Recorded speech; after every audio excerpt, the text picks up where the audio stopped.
Everyone, welcome to another episode of the Stone Genius Podcast. Today we have a very special guest. We have Debbie Longo. She's joining us. She is the founder of Life in Bloom NY, like New York, lifeinbloomny.net.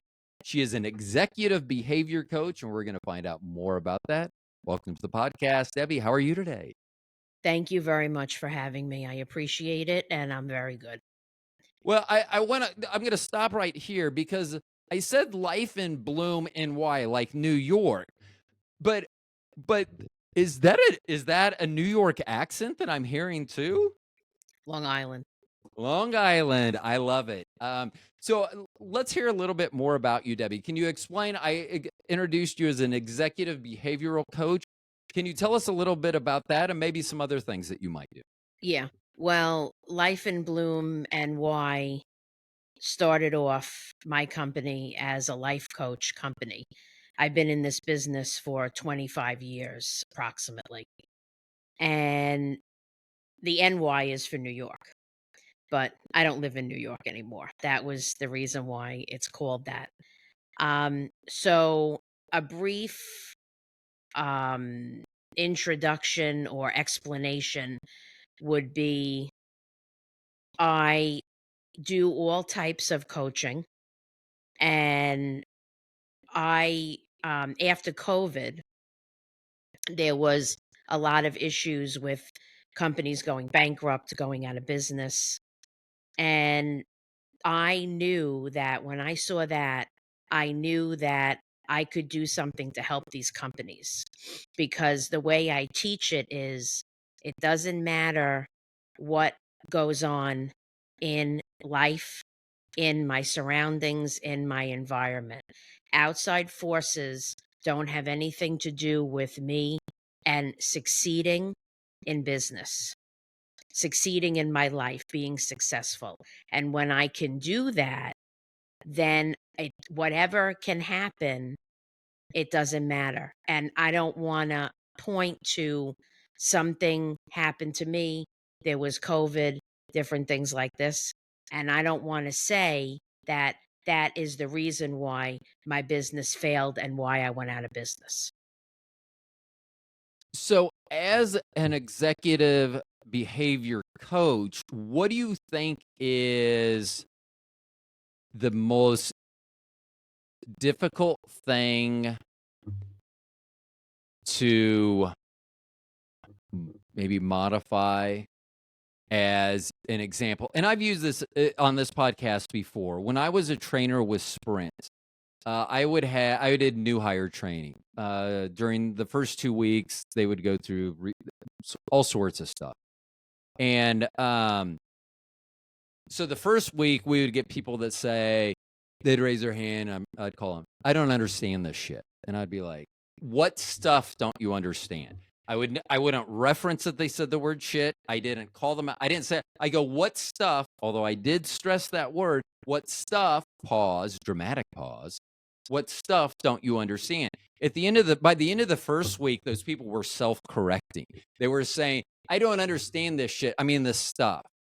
And I was just like, what stuff don't you understand? And by the end of the second week, they were saying stuff. And so I personally always felt, just for me personally, that it was always best to demonstrate the desired behavior so they could see what I want. So there wasn't any question. Well, I didn't ever see anyone else doing this. So what do you, as an executive coach who's dealing with behavior all the time, what do you find is the most difficult thing to change within the human behavior? The thing that I teach the most out of anything is to get rid of negativity because when I'm negative, that affects my whole entire life. And this is one of the reasons why I started life coaching to begin with, was because I was around so many people that were negative and I became negative. And then my life just became destruction, basically. But I can help business owners and companies succeed in business, and they can raise their profits and get promotions do good in the stock market, you know, get bonuses, different things like that. And this entails a lot of different aspects. So I did some podcast about respect. I did a few podcasts about a few different things. And now I want to do this one about the goal making and goal setting, because these are all positive things that we could do in our company. And this will help because something is going to happen. Something will happen. This world is not perfect. Nothing, just because I'm good and I'm doing good and I'm successful in life, it's not going to be perfect. It's not going to happen. So Yes. therefore, I need to find ways where I can be successful with through anything. It doesn't matter what it is, because I want to take all those outside forces and I want to take everything in my surroundings, my family, coworkers, whatever it is, and I want to I don't want to know them, okay? I want to erase them, put them aside, however I'm going to do it. And I'm only focusing on me and my behavior, my thoughts, my actions. How, because that's a pretty big change for a lot of people. So, how do you get someone to make that dramatic change in their own? Because, if someone tells you, oh, this is your goal, if you do this, like I have a problem with that. Like my goals rarely align with others. And that doesn't always bode well. So, how do you get someone who is how do you get someone to buy into the fact that your goals that you want them to attain, or maybe have set for them, how do you get them to understand that should be their same goals as well? So, how do I get them? First thing, right, is that this type of thing has to be 100% organic. So, 9 times out of 10, I don't do that much advertising or promoting. I do these podcasts, I do talks, I do lectures. And I can talk to people that way, and I can get the word out, and so people have an understanding about what coaching is. Now, when I develop their program, they say, "Oh yeah, I like what you said. I want to hear more about it."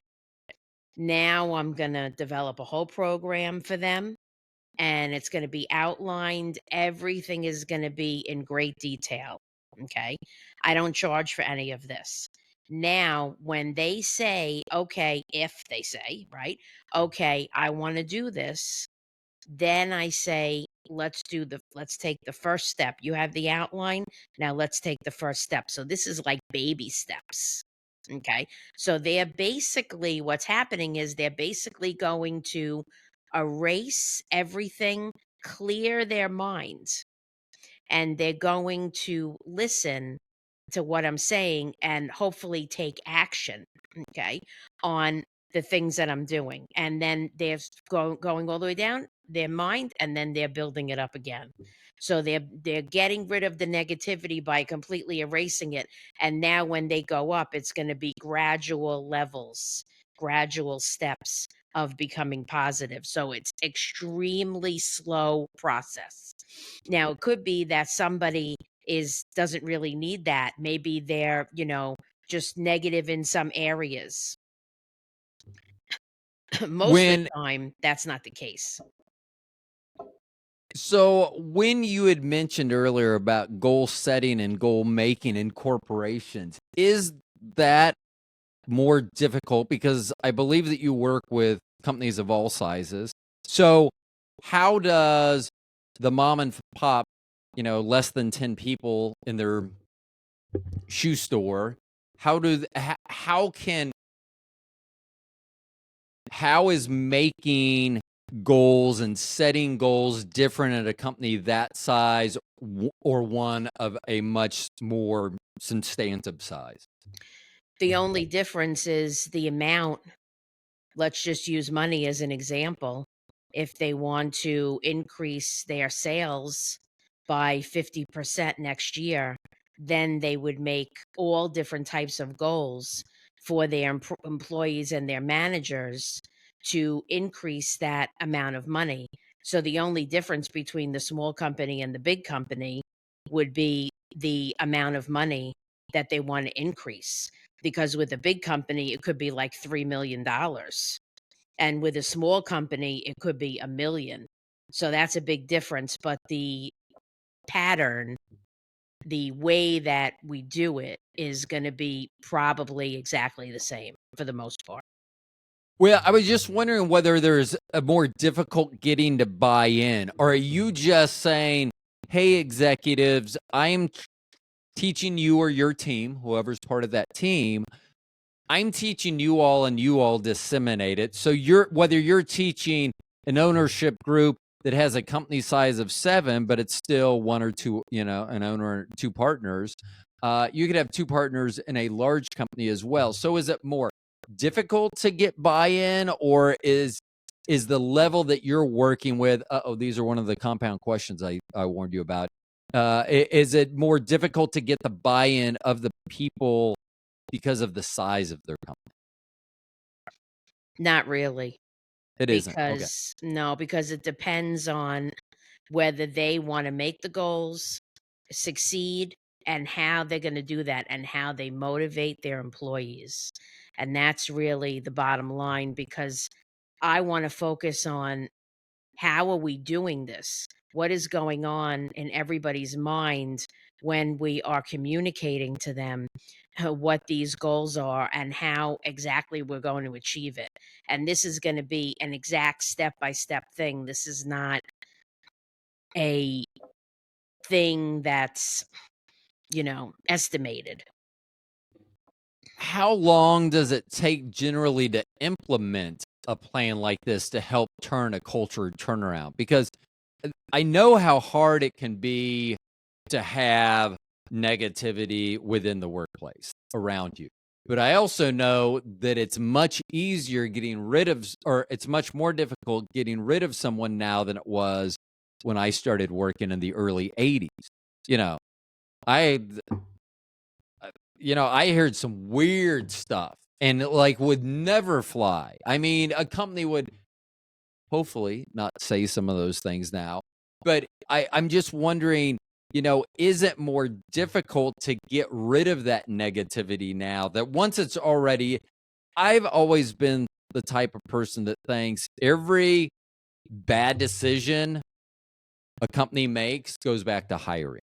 Because I used to see the wrong person. I went on after Sprint to a staffing agency and did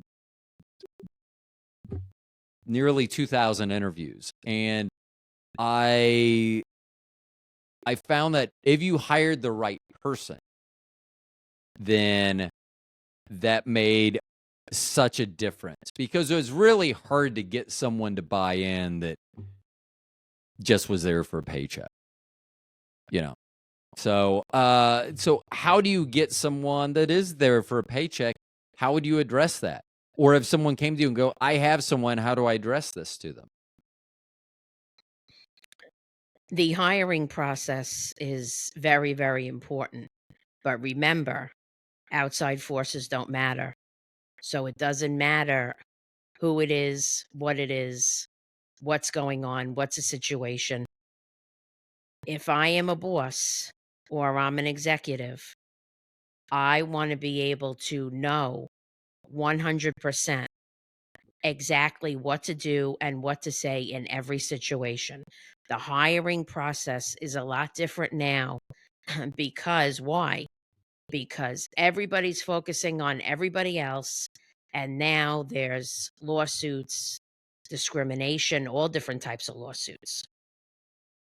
And now a lot of bosses or business owners are very, very cautious, maybe almost fearful that they are afraid that if they say something or if they do something, they're most likely going to get sued. And that is not a good way to think. But outside forces don't matter. So if I say to myself, I know this for a fact that there are lawsuits, but in my situation, this will not happen to me. I will be able to know and understand exactly when an employee is going to do something wrong or I need to enforce their job duties or whatever it is. And that will be a calm and professional manner, and they will understand it, and nothing will come of that. Okay, there will be no lawsuits and there will be no problems. And this is the point that I want to get to. And that does not happen overnight where I can know that. We call it creating a knowing, which basically means that I know it 100%. There's no doubt in my mind. When I go to the kitchen and I turn on the light, and do I think that that light is not going to turn on? If I turn on that light, I know 100% that that light is going to turn on. There is no doubt in my mind. And I use this example a lot. Why? Because everybody turns lights on, Right. you know? But to relate that to the business world is a lot more complicated because I want to be able to take out all of that.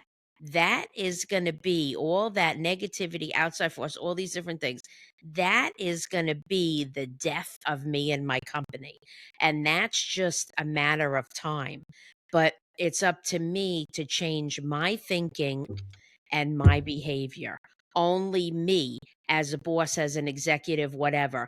And then other people are going to follow me. And, I'm going to lead by example. Okay. Different things like that. But this is why this is so important. And what you're saying is very, very important because these are realistic issues that people do have today. You know, they Right. do think these things, business owners. So when a company is setting a goal, does it matter the industry that they're in, or regardless of industry, is goal setting important? It doesn't matter about the industry. Okay. If I need to make the goal and I need to make the way that I'm going to make it, if I'm writing it down or I'm enforcing it or whatever, that's going to be different between companies. But my behavior and the way that I think that this goal is going to come out and the end result of it and the way it's going to be enforced, different things like that, that's all my behavior. That doesn't have anything to do with the company, the size. Okay. So, or yeah. So or let me ask you this. Do you see ownership that regardless of how you tell them, you reinforce it to them, do you find companies that you're like they're gonna fail because they won't listen, or and I'll give an example. When I was director of operations for a company, the owner of the company wanted a new employee handbook developed. So I took a lot of time, made a 70, I think it was 70 some odd page handbook. But his partner, and then some of the salespeople he liked didn't want to follow all the rules in the new handbook. But they thought it was very important for everyone else to follow those rules. So, you would have a discrepancy like that with an owner, but they would also do that to their salespeople when setting goals, which I didn't really mind. I didn't mind seeing those things change. But when when you're trying to get an ownership group to adhere to something, do you find that difficult? Or by the time that they've arrived to you, have they already gotten past the, oh, well, we're just kicking the tire. We really want to do this, but maybe not. Well, that depends on the person, the company. But here's the thing, I teach this. So I want to lead by example. So I want to make sure that I know 100% that that company will succeed, and what I am teaching them and what I'm explaining to them will work. But here's the thing, this is something that's permanent, and they are going to now take this information because I don't want to see them again. Okay. I love everybody and I want to talk to people on the phone and I have no problems with that. But the way that I teach it is I give them this information, I teach it to them, I explain it to them, they practice it, and then they say, okay, Debbie, we're done. And now they're going to go and take that information and implement it into their workforce. And that's something that's gonna be permanent, and that's an everyday thing, providing that they keep doing that. Now, is somebody depends on, what the person where the person's at, what level they're at, when they come to me, but some people don't know anything, and some people might say, "I just need help with a few things." But 9 times out of 10, if they say that, that's fine, and I will go by that, but a lot of times, sometime during the process, they usually have to learn a lot of techniques and different things that they've been doing all over again, only because of if they do it with any negativity at all or any doubt, then they'll fail at it. So I wanna make sure that I am the person that's really leading by example. Yeah. And it is important, and confidence goes a long way. Um, sometimes people would ask me, they're like, "How did you do that?" Or "How did you get in there?" Or whatever. It's like, because I look like I belong. I was exuding confidence, not being a shill. So when someone is has their plan, uh introduced it, their goals, you would just mention that they may have to retrain or rethink how they've operated previously. Do you, or is there a need for you to do like tune up maintenance, like to make sure they don't slide? Like, let me check you at 3 months, and at 3 months, oh, you're doing all right, I'll check on you in a year, or something like that? Or are you just expecting them to reach out if they need your assistance again? So I have different packages and plans and things that we tailor to the case, the individual, the company, whatever the situation is.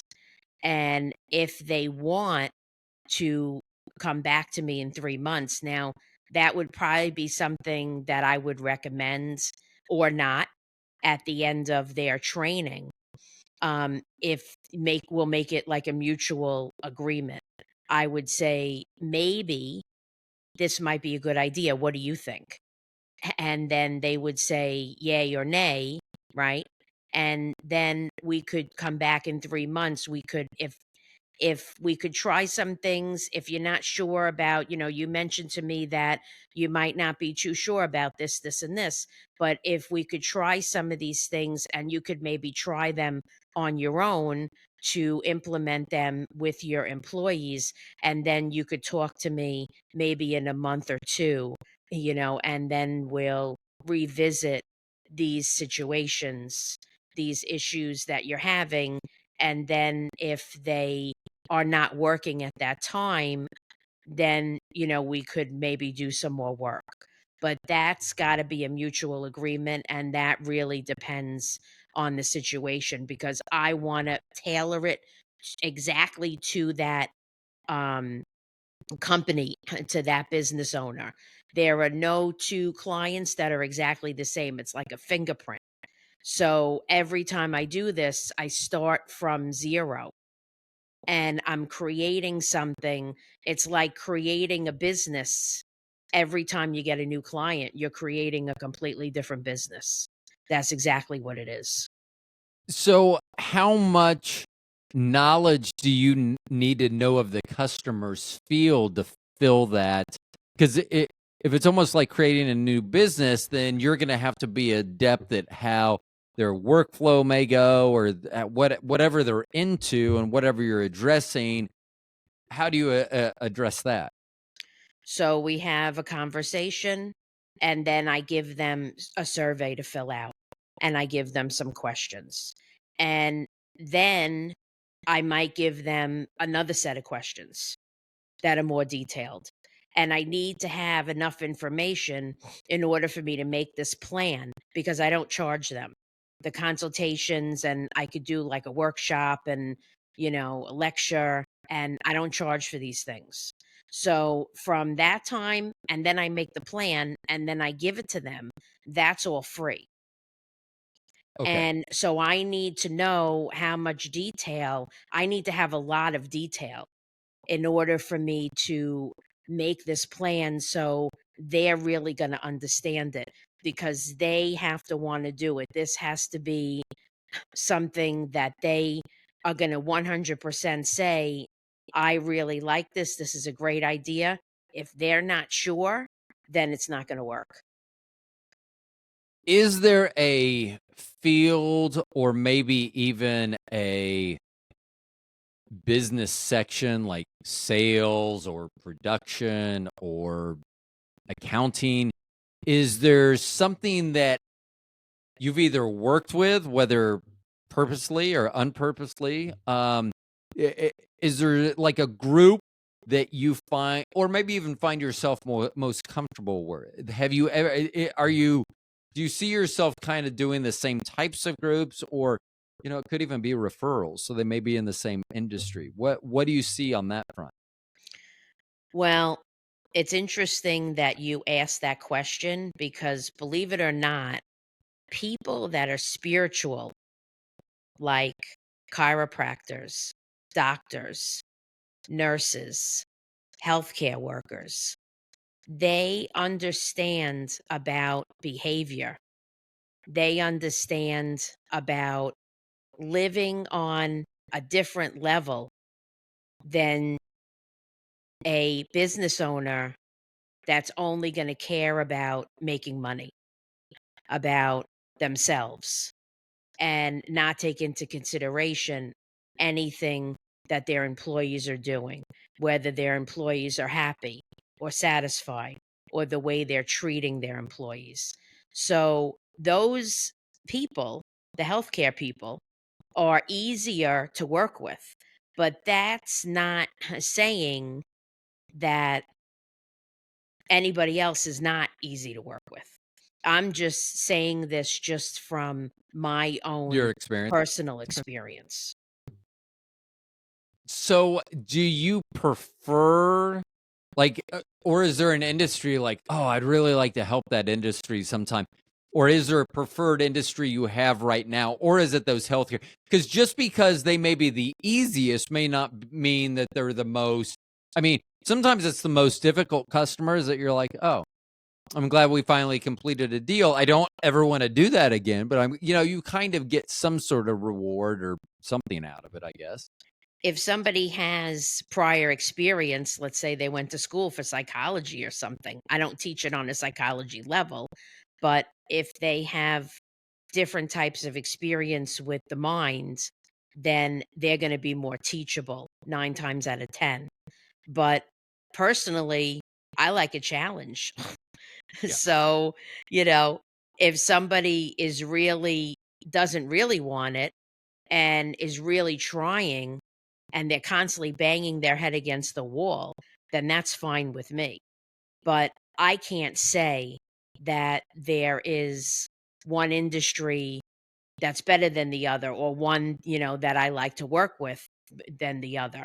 I want to know that individual person, that business owner, that boss, that executive. What is he willing to do?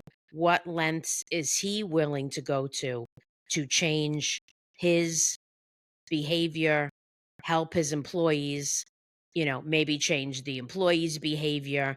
And then that will inadvertently increase sales and profits because they don't know what to do.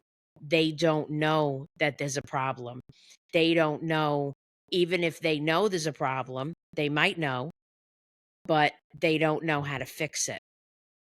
And then if if it's a point where they're not sure if it's a problem yet, then they can fix it. It's easy to fix, but then they don't know it. So then they go on and on with all of these issues that are happening in the workplace with the employees trying to control what the boss is doing, what the policies are. The boss is not enforcing the policies. The boss is saying every single day, can you stay, an hour later? And the employee doesn't want to, but they think they're going to get fired. So they say yes. And then the boss doesn't pay them an hour a day, 5 hours a day, 5 hours a week. And then the employee gets really upset. The employee gets a resentment. The boss gets a resentment. And the boss says, you have to go. I can't work like this anymore. And now, because the employee didn't stick up for themselves and they didn't say, I cannot work. That's it. I cannot work. This is past my hours. Yeah. Then the boss will respect them more. But because they didn't do that, that starts a whole thing. But we want to focus on who is the person that's going to lead by example. The employee is not going to lead by example. It's got to be the boss, the executive, the business owner first. That is the most important thing. And if we can succeed at that, then the company will have great employees. The employees will be fantastic. They will wake up in the morning and they can't wait to go to work because they know that they're working in a positive environment. But it starts with the business owner. That's the one who has to be positive first. People don't realize employees are really paying attention to what their boss is doing, what their surroundings, what the other employees are doing. A lot of times bosses just think, oh, they're doing their own work, but they don't realize they're really paying attention with what's going on all around them. And that is the reason why these types of things, goal setting, goal making, is creating a positive thing. And that's getting rid of negativity, but also it's motivating the employee. And the employee wants to work. They want to do good things for the company. They want the sales to be higher. And what's a good way to do that? Commission, you know, that's a good way. But a lot of people don't like to work on commission because, you don't get a salary. If it's a certain amount every month, you're not, I mean, every week or every month, you're not going to get that. Right. That's just the way that a commission job works. So a lot of people don't like that, but it's not, they don't have, I mean, they can reward with small amounts of money, right? But they don't necessarily have to do that. There are tons of ways, to do this.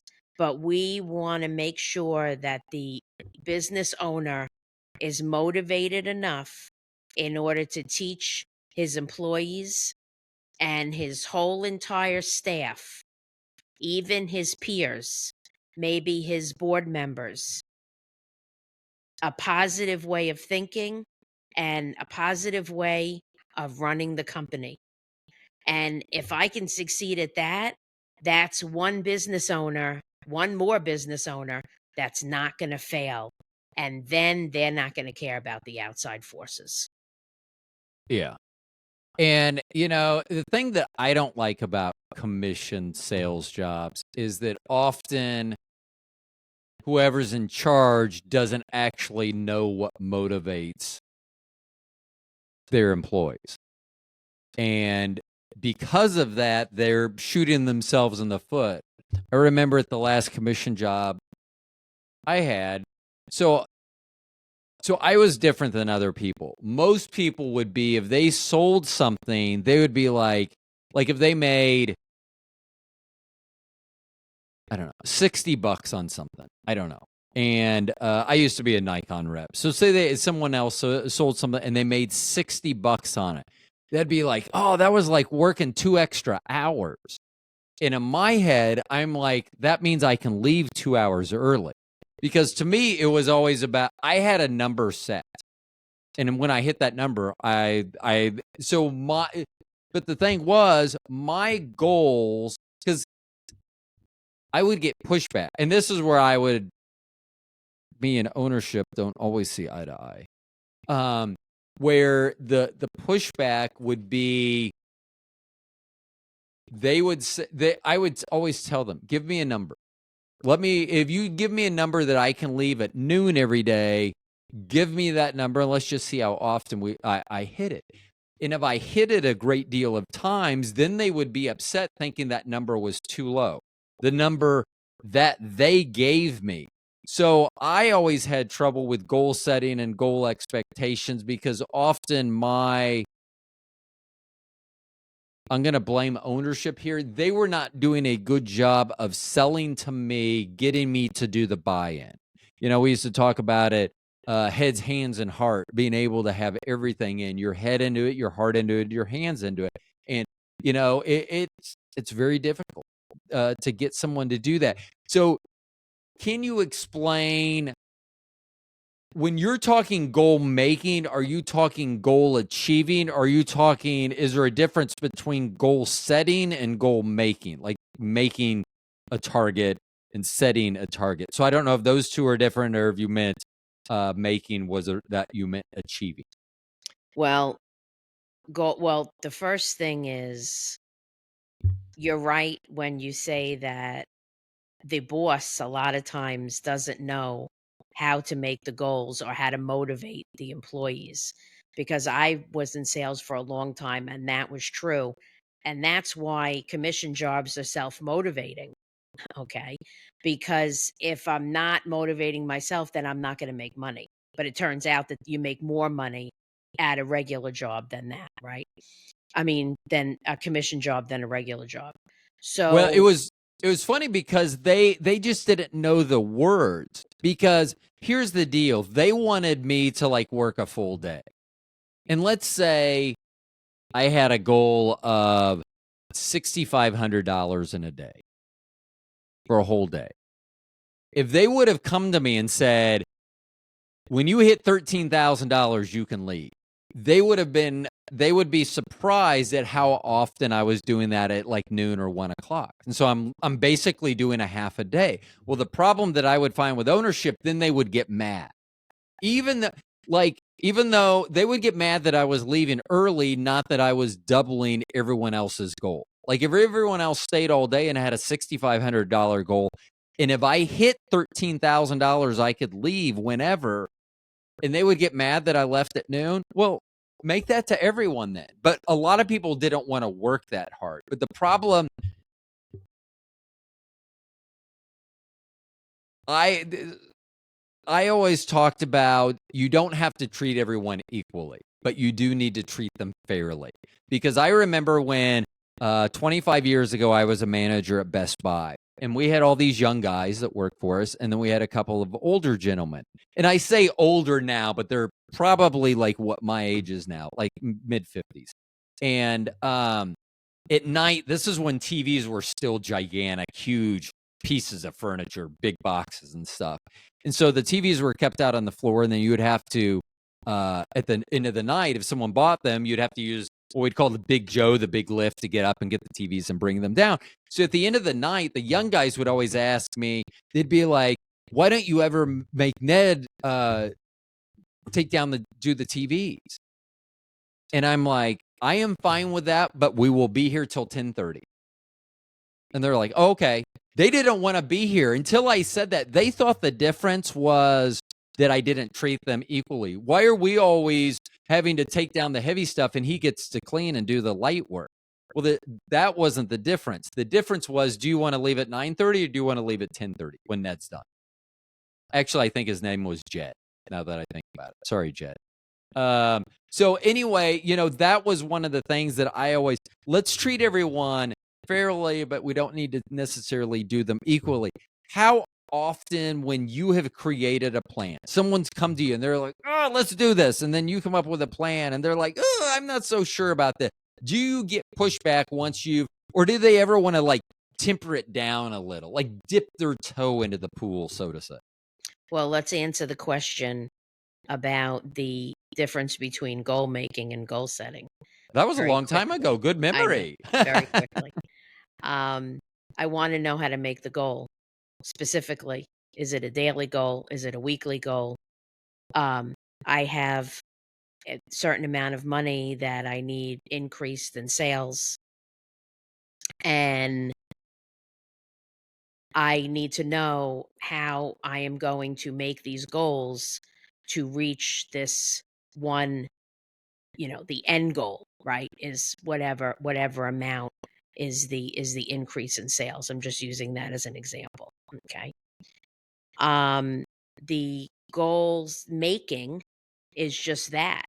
But I either make the goal or I don't. And if I don't make the goal, then the next week or the next month, the goal has to be higher, you know, because I need to make that end goal, which is the end of the year, or, however I'm making the goal, whatever the situation is. See, and I think that I approached it a little different. And I actually wrote down his first and last name here, but I'm only going to use a first name. When I was a trainer with Sprint, I was doing a store visit end of the month, and we're just going to use, for simplicity's sake, let's say that people in a Sprint store, this is early 2000s, had to average a phone a day. Let's say they had to do 30 phones a month. So I was in, and because so my position and district manager positions were considered same level. So I was able to have this conversation with him. He blew up at me for this. There was someone on the floor that he was talking to about, it was near the end of the month, and he was talking about monthly goals. And let me put where I come from first. I'm a big believer that you can't hit any goal until you hit your daily goal.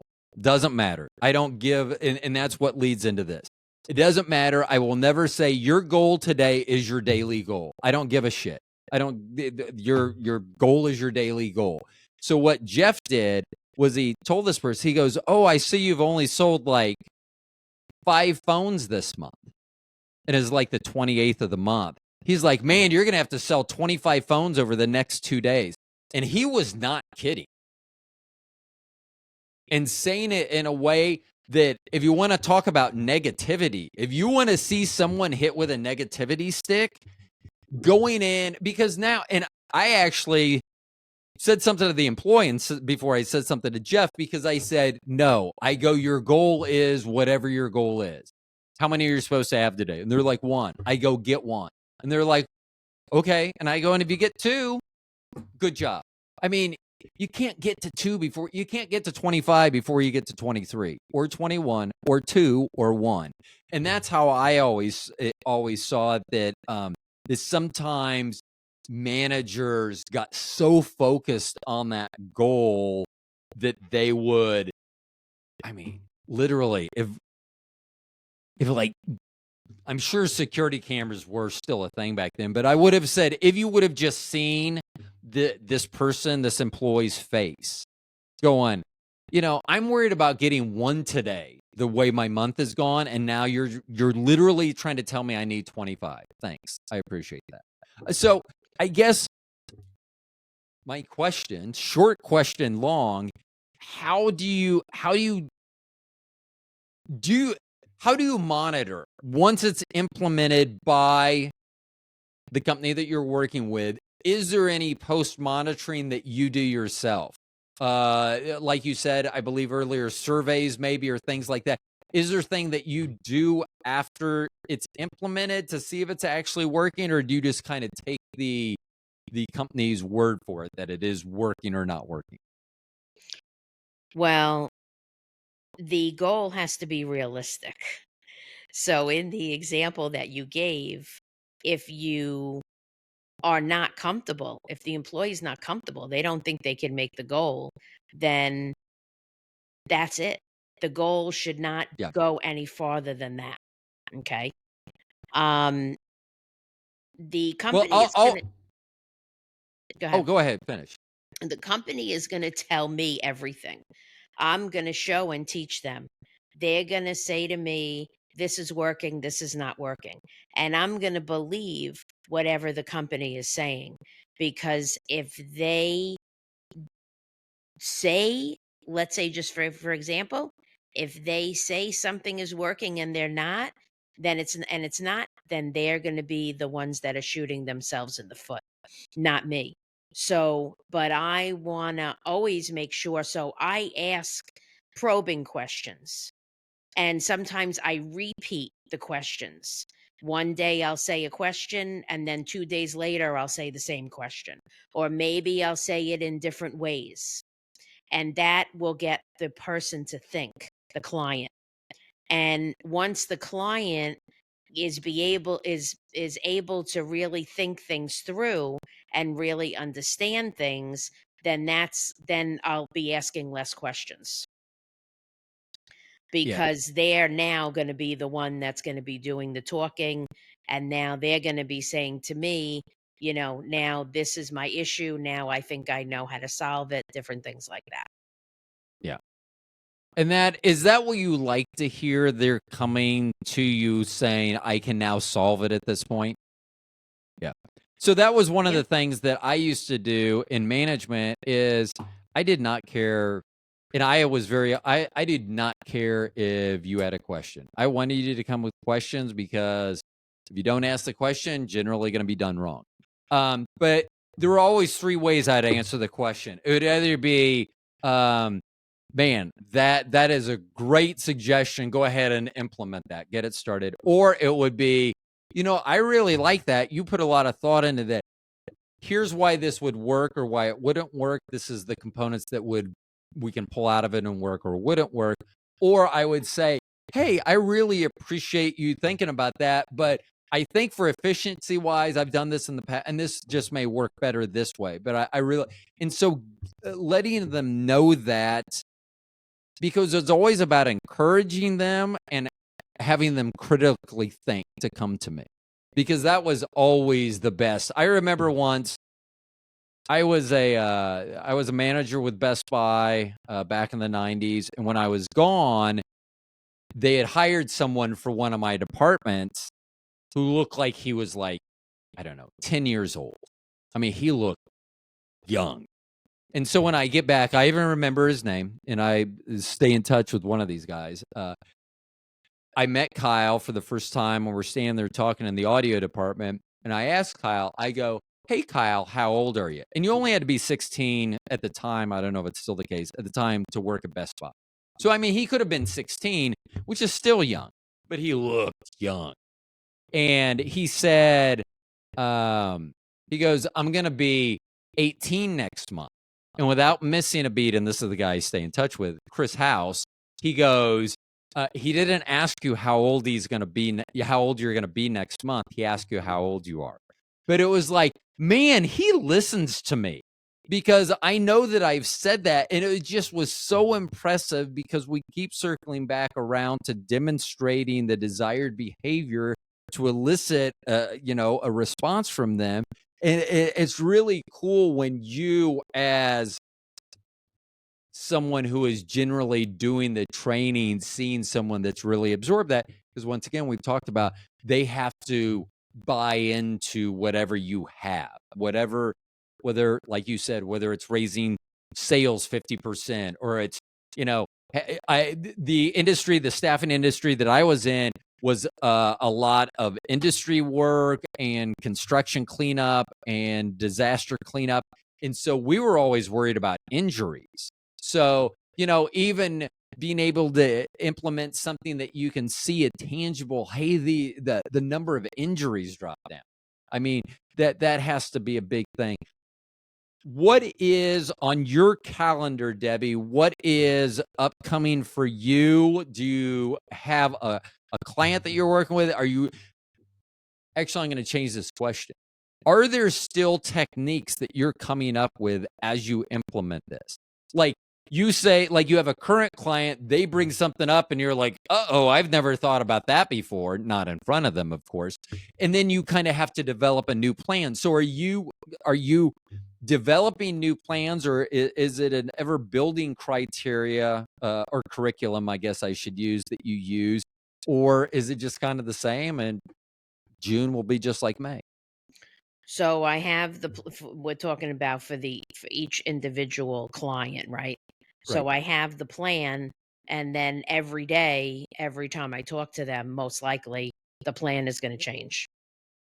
So then we have a conversation, and then I say, well, I was going to talk to them about this tomorrow, but now because of this conversation, now I have to make a whole different plan to for the conversation tomorrow. And that's only because I don't know what is going to happen, how they're going to react and they're going to respond to what we said yesterday or last week. So it's a thing that, is just constantly changing. And also, if I work with somebody, I have a client, and then she brings up, because every situation is unique, right? And she brings up something or something happens there, and then I could use that, not the same situation, but that idea of what happened. Okay, well, I told this client this, and she implemented it this way, and this was the result. Now I could use that on another client with the client situation, right? With the and the new client situation. And they're not going to know that, not that it matters, because Right. that's just for my information, okay? But that's going to now help. So I use the ideas and the things that I do in client A to help client B. That happens all the time. I'm going to ask this, and I don't know if it affects you or not, but it's becoming a more and more common question. Do you utilize that? Or I guess a common question that I've been asking. Do you use AI in any way to help lay out a plan, help if you get stumped, or maybe you're not quite as familiar with a particular industry that you've not worked with before? Have you used, or are you beginning to, or plan to use AI at all in your plan building? Well, I'm going to tell you a little secret about myself. I don't use AI only because my marketing guys use it for promoting. Well, they say they do. So, but my plan, the things that they're going to implement, what I'm going to say, the way that we're going to have the conversation, that all comes from my mind. That just comes to me.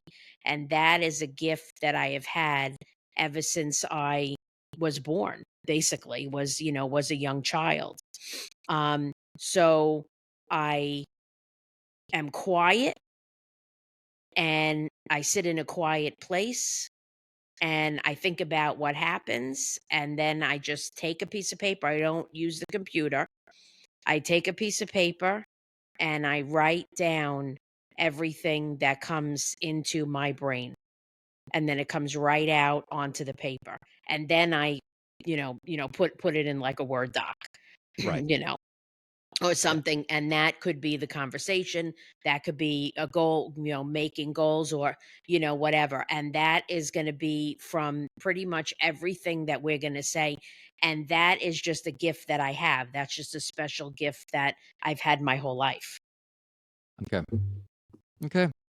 Let's see. Anything else you have for us before we go today on goal setting and goal making in corporations? I think that every business owner can be successful, and it's going to depend on the boss, the executive. That is what it's going to depend on. Everybody, all their employees, everybody around them is waiting for them to be successful. So then, if they're successful, then they're going to in turn help everybody else. They're going to Right. help their employees, they're going to help their business. So maybe those employees, let's say, for example, are not capable of being successful, of looking at themselves, of realizing, what their problems and their issues are and they want to change it. So they're saying to themselves, maybe one day my boss will be successful and be positive and he will help me do that.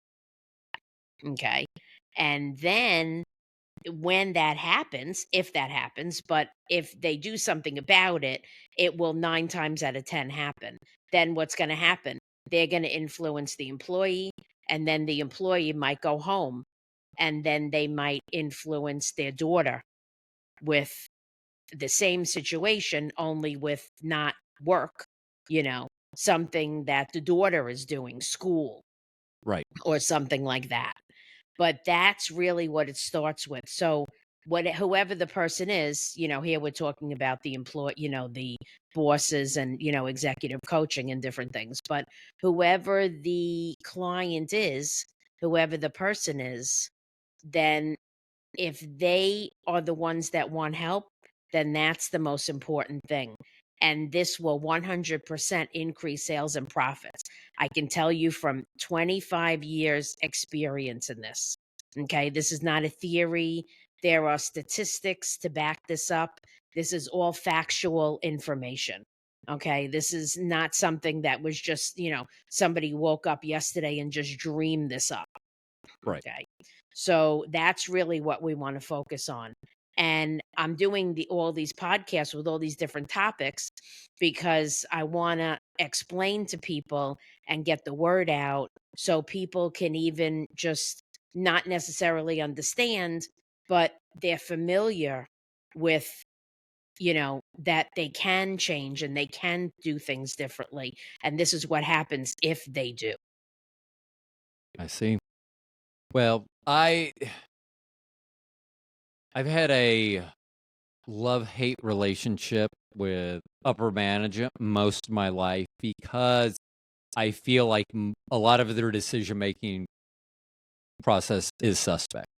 Um, it's you just see stuff and you're like, "How?" And that's why I'm glad that there are people out there like you that are helping businesses of all different sizes and individuals even. Because as you say, I mean, I think about you helping a business, but you're really helping the individuals there. And like you just mentioned, you know, they'll take the skills that they learn from you and they'll go home and maybe help their child with their homework or setting a goal for buying their first car or whatever that may be. And that's kind of the neat thing too, is being able to see your work not just in a that type of setting, but also see it in the domestic, for lack of a better term, setting with a family, because that's important as well. A lot of times when people work, they see their peers, their employees, the people that they work with, they see them more than they see their family. Yeah, So they'll go to work for 8 hours, they'll come home, and then the child has to be in bed in an hour. yeah, And then they go to sleep, a few hours later, 4 or 5 hours later. And then they wake up and then they have to do that all over again. And they're doing that 5 days a week. So they're only seeing their family 2 days a week. So what do I think is more important? Is it changing the family first or is it changing the work environment first? because it's going to be difficult for me to do everything all at the same time. So if I'm seeing, and it's not that one thing is more important than the other, but realistically, if I'm seeing somebody more often, then I have a better chance of, when I change that behavior, to implement it to other people, to do the person that I'm seeing more often first rather than the person that I'm seeing less often. And plus, the people at my job, there's more situations that are going to come up, more problems because I'm seeing them more often. So there's a Right. lot of different things here. Yeah. Yeah, there are. And maybe you'll come back again at some point, because I would like to get into this more about this, and then because it is fascinating, and we'll talk about it more off air too, because I have some things to say as well about how we're just finishing up. So, Debbie, thank you so much for being on the podcast. Thank you. I really appreciate it. You're so welcome. Everyone, this was Debbie Longo. She is the founder of lifeinbloomny.net. She is an executive behavior coach. You can reach out to her. I will have all of her contact information. You can go to Instagram at The Stone Genius, or you can go to this show that you're listening to or watching to right now and find that information as well. Debbie, again, thank you so much for being on the podcast. Thank you very much. You're welcome. Everyone, you guys have been listening to the Stone Genius podcast. We'll talk to you soon. Bye.